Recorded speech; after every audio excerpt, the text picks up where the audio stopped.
Good afternoon, everybody. This is Pastor Mark McDonald with First United Methodist Church of Batesville, Arkansas, sharing a weekly update. Our weekly update is a chance for me to get to share with you some of the things that are coming out in our newsletter, but also to share with you some of the insider things that are going on behind the scenes at the church, so you'll know a little bit more about what's going on.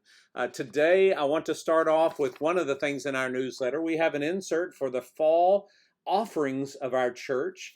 And also, I want you to notice at the very bottom, there is a little QR code. I want to tell you about both of those. First, our fall offering started with a way for our youth small groups to go a little further, to maybe mix it up a little bit. We continue to have youth small group, adult small groups that meet outside.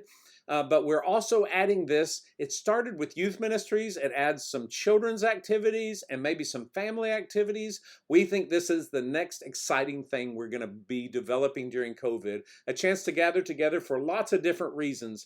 Outside in the farm, sharing in s'mores, a fruit ninja party that's going on. We're going to go out and have some skeet shooting. We're going to have a blast. And it's really just to have some social time, get to know each other a little bit better, maybe meet some people you haven't met, like our shepherd group started doing. But this is very much geared toward youth and families and children. And so we've got a lot of activities coming up. So look at that. You'll see some of it. A lot of those are still being developed, but it is a neat thing. That little QR code in the very bottom, that's at the very bottom of this. That's exciting too. Travis Hahn set that up for us. He's our new witness coordinator that was elected last week. He's worked out a little postcard that has information about our online worship and a QR code. You can take your smartphone camera, put it on that. You don't have to do anything else, and all of a sudden it will pull up our church's YouTube channel. So people, you can hand this out to your friends, relatives, neighbors, associates that you know, and invite them to church online. And so by hitting that, by taking that QR code, putting it in front of their camera, they can open up our YouTube channel and they can follow our worship services, which leads me to the other thing that's in our newsletter this week. Our new worship service starts this week. You know that before COVID, we had three services every Sunday morning, a contemporary and a traditional and kind of a blended one. Now we've had a blended service online at 9 a.m. every Sunday. We're going to add an 11 o'clock traditional service beginning this week. We've been working for a month on this, and it includes a postlude and prelude, some organ and piano music. Amanda Pickett's going to work on some more ensembles, some solos. We're going to have hymns each week. So the 9 o'clock will be more and more like our old 9:45 service was, a contemporary service. Same format that we have right now, but it will be more contemporary in the music overall. But you know, we mix that up some. Our 11 o'clock service is for those who have grown up in the traditions of the old traditional worship service. This will be a callback to that. Another way that we can continue to develop a 9 o'clock and 11 o'clock service, which is what we think will grow into at the end of COVID. You'll get to get a feel for that. Starting this Sunday, 9 o'clock will be our contemporary worship, 11 o'clock our traditional worship. I'm so excited about these two options. You're welcome to attend all of them, both of them, some of them. It's a great opportunity to get a feel for what pulls you closest to God, and know that we are united as a church, even though we have diverse interests and desires, which is also taking place on World Communion Sunday. At the end of this video, this weekly update, I'm going to have a short video for you to learn more about World Communion Sunday. It is basically where denominations from around the world, and not just Methodists, but Presbyterians, Episcopals, others, all across the world share in World Communion on a common Sunday. And as they do that, they show the unity of Christ. Isn't it fun that we're starting our two services online the same Sunday that we're joining with churches all around the world with so many different perspectives on worship, and all sharing in the body and blood of Christ. So for you to share in World Communion Sunday, we invite you to come to the 9 o'clock contemporary service online, the 11 o'clock traditional service online, both of them on Facebook and YouTube. And then after each one, at 10 o'clock and at noon, we will have a World Communion liturgy so that you can prepare your communion elements and either join us on YouTube or Facebook. It will be on both of them, and share with us in World Communion Sunday. So isn't that great? Two services, both on YouTube and Facebook, so it's the easiest for you to get to. Find the one or go to both that you feel most comfortable with, and then join us immediately after for World Communion Sunday as we share in that. Now, communion only stays on for a brief time. It is not something that we leave on all the time, so make plans to attend the communion, especially on Sunday. But also remember, you can go back with that QR code. You can go straight to our YouTube channel. You can go back and look at our library of services and see all the things that we have going on. So, take a breath. Next, you'll notice in the newsletter this week there's a letter from Barrett Moore, our church council leader, and he has a wonderful letter in there that highlights last week's council meeting. I shared a few things with you about some of our renovations and plans. Those are continuing, but he's sharing a little bit more. One is that starting this week, we are opening up the fellowship hall as a backup for you. So if your small group is meeting outside, what we noticed and the council talked about after trustees shared it is that some of our small groups have had to cancel their meetings. There's a mower going on at the same time of this, isn't it great? Some of our small groups have had to cancel their meetings because of rain. And now that we know that rain continues in the forecast, now that we know that cold weather is setting in, we have decided to open up our fellowship hall. If you are meeting outside and you need to come inside because of comfort, because of weather, we were going to open it up for up to 25 people at a time. That's what we figure would be 2 groups or up to 25 people. There are a lot of rules with that, and you must register for it. You can't just show up in the fellowship hall. It will be secured, but we will help you get inside. Follow the rules. Masks will be worn 100% of the time. You'll take the temperature of the people coming in. You'll have a census so we know who was there. And then there's some tasks you have to follow to make sure that it's secure and that we can sanitize it in the right ways afterwards. So you need to check in the church office. Make sure that your small group is registered to get in there. There's a limit of 25. We think that covers all the groups that would be meeting at a single time, but check in with us. Make sure. I'm excited that we do that. That also gives us a chance to get used to how we will be coming back into the building, wearing masks and taking temperature, getting that process down. So be patient with us as you have been. You have been so very gracious in helping us step through all these new things carefully and cautiously. So let us know if your group's interested in that. It doesn't matter if you met on the church campus outside or if you're meeting at the park or anywhere else. That is now available with reservations for that. We have some very specific things that we can share with you. The sanctuary work begins a week from today. So the renovations in the sanctuary will include tearing down the old plaster that's messed up, repairing the trim from water damage. It will include painting all the walls, the trim, the ceilings. It's going to be beautiful. It takes 6 to 8 weeks to do this. So they're starting next Wednesday and getting it prepped for that. We will also be prepping the work for the pavilion outside over the next few weeks. While they start the plaster work, we will be getting bids and making plans to have a ramp that will make the chancel area accessible.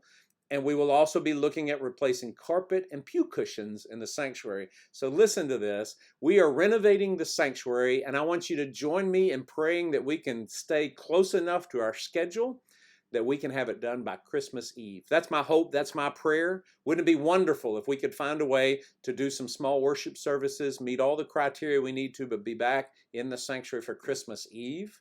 And then we can look at other services as we go. One more thing that is in the newsletter that is going on is we're having another outside work day this Saturday. We started this last month where we met at 6 o'clock on a Saturday evening. Usually our work days were Saturday mornings early, and we never knew when everybody would show up, when you would be there for hours. So we decided to try an experiment and do an evening one. We met at 6 o'clock, and we knew that it would be dark about a couple hours after that. So people showed up really close to that time, and then we had such a blast working together. We got a lot of neat projects done. It's just yard work. We're trimming hedges. We're digging a few things up, raking, straightening things up. We're going to do that again this Saturday at 5 o'clock because the sun's going down a little sooner. That gives us about 2 hours of work time. Going to be cool weather. I hope you will join us this Saturday, 5 o'clock. Just meet in the front of the church or at the main entrance of the covered drop-off, and we'll find something for you to do. Bring your work gloves, bring some yard tools if you have power equipment, if you got a pickup and a trailer, whatever you can bring it. Do the things that you like to do, but get to spend some time with each other. We thought it fed our souls for days to follow, having spent some time and seeing people we haven't seen in a while. So I hope you'll join us for that this Saturday, 5 o'clock, for our outside work day. Time to look through the newsletter that was emailed out today. It's on our website and will be mailed out over the next 2 days. You should be getting it in your homes. But there's more. As you know, we used to hear, and now for the rest of the story. So there are some things going on behind the scenes right now that are also exciting. One of the things that we lost because of COVID was we used to have altar flowers in the sanctuary each week, and then afterwards we had volunteers that would pull those flowers out, put them into vases, and take them to the nursing homes and homebound residents. Well, we haven't had altar flowers, and we haven't had that going on, and we are now working on the details, working with our florists and some donors to take flower deliveries again every week. So if you would be interested in helping us deliver in a very safe, responsible way, we're making arrangements with the nursing homes to be able to leave them labeled and let the nursing home staff put them into the homes of our residents, our friends that are there, but also those who are homebound, we can drop them off on the porch or get them to them in other ways.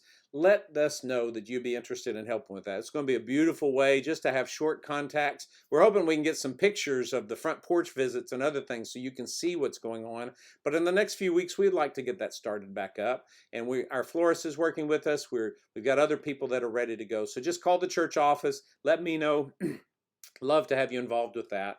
You're going to hear that Kiwanis is doing their breakfast, and you're going to think, wait, I didn't think we're open for that. We're not. They're going to follow the same directions as our Saturday morning crew, which is about 10 workers. They have to serve out the door. Nobody's coming in the building. So it's the same way we do Saturday morning breakfast, but that is going on in a few weeks. So I'll let you know that before you hear it. Lastly, I want to share with you about our food ministries. I don't believe it's in the newsletter this week, but that continues to go strong ministry, be a strong ministry for our church. And here are the things we do. Our Saturday breakfast, in the last 2 months, we have served over 100 meals to go each week, except 1 week where it was just below 90, and we took the remainder of the food, as we do anytime we have leftover food, to the women's shelter. So we're serving well over 100 meals a week. We've had some people donate to that. Joyce Prickett retired. Some people gave honorariums for her retirement to that. That is beautiful. But we're always welcoming donations for that. The costs have gone up a lot because everything we serve now has a to-go container attached to it, or multiple ones, so that we have juice and other things that we have to pack up with our cups and our lids and our to-go boxes. So please consider giving to that. Now, while there's not a lot of room for people to join in that, if you do want to work with it some, let me know, let the church office know, or Mike Wilson, and he's out of town until Monday, but Mike Wilson is the one who coordinates that. There are people that go out of town, and there are spaces available from time to time. So if you can't do it every week and you want to be a backup for them, that's a great way to get started.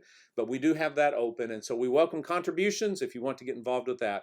The other aspect of our food ministries is our pantry, which includes our blessing box. And we have volunteers that fill that 3 times a day now. If you want to help with that, we'd love. We sure can continue to use donations of non-perishable foods, especially proteins, like canned proteins that we can share, and cereals. We've been really low on cereals lately. And cereals are also helpful because our backpack ministry is tied to that. You may not realize it, but quietly, as school started back, we started sending backpack home for the school that we sponsor. We have another possible school that we're working with that we may take on as well, so that may grow even more. But we send home food that kids can fix at home if they're not able to get enough food at home. This helps those kids, maybe even their families, helps them eat over the weekend. So we fix a backpack every week, deliver it to the school, and it goes to the children that they can take home with them. Wonderful ministry that is in high demand right now. We also need people to help us shop to keep our pantry full for both of those. So if you want to do that, let us know that as well, because we work hard to keep those shelves full, to keep our pantry ministries going through the blessing box and the backpacks. So all that is there. Donations, let us know if you want to work with that. But those are going so strong during this time, and it's been used in even more, not just because of COVID, but now that school's back, we continue to reach into lives and make sure that there aren't hungry children in our community. And I hope that you'll be part of that. So all that goes together to let you know this is a very busy time. There are so many things going on around our church. And while this is just a little 5 or 6 minute update, you can tell there's somebody up here every day. Most of them working outside, some coming in things, bringing them out, just constantly going on. Now renovations will start. We have our eyes toward the future, and I hope you will join us with that. Now, Travis has made those cards. Next week, I'll share how you can pick up invitation cards.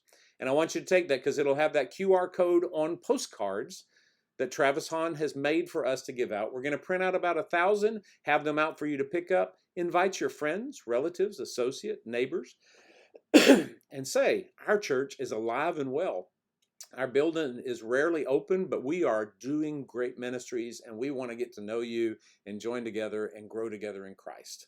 So as you do that, pick those up, share those with people. Know that we are not a closed church, and we are not a dying church. We are alive and open with our hearts, serving this community, standing strong with each other, supporting one another. So keep the strength, keep your faith, stay courageous in this time.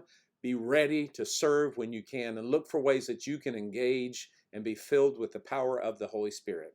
Now, as promised, we're going to close out this time with a video about World Communion Sunday. But before I do, I want to say once again, I am here for you. I'm your pastor. If you're watching this, I am your pastor.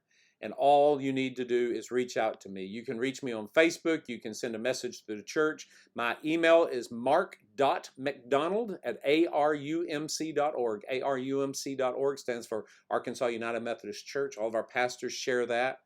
But you can also reach out to the church office. It is 793-3803. Leave a message. We'll get back with you soon. I'm here for you. Our church is here for you. We're in this together. And I've never felt more confident about that than now. Can you feel that? So reach out. If I can help you, if you're looking for a church family, let me know, and let's be part of this together. So we're closing today with a little video, about 1 minute and 20 seconds, about World Communion Sunday, which means that you are reminded to join us for either our contemporary service at 9 o'clock, our traditional at 11, which is also broadcast on 103.3 FM, or immediately after those at 10 o'clock and noon. We are going to have World Communion services both on Facebook and YouTube for you to join as well. I hope that you get to see me Sunday in worship, and we get to gather together, as well as all the other worship leaders. But I hope I get to see you soon, or at least get to visit with you. So don't hesitate to reach out. Let's reconnect, and remember that we are in this together. I hope you have a blessed evening, and I hope you are a blessing to others. On the first Sunday in October, United Methodist congregations join many Christian churches across the globe in celebrating World Communion Sunday. World Communion Sunday began at Shadyside Presbyterian Church in Pittsburgh, Pennsylvania in 1933. The Reverend Hugh Thompson Kerr and his congregation sought to demonstrate the interconnectedness of Christian churches regardless of denomination. Reverend Kerr appropriately chose the sacrament of Holy Communion to symbolize this unity.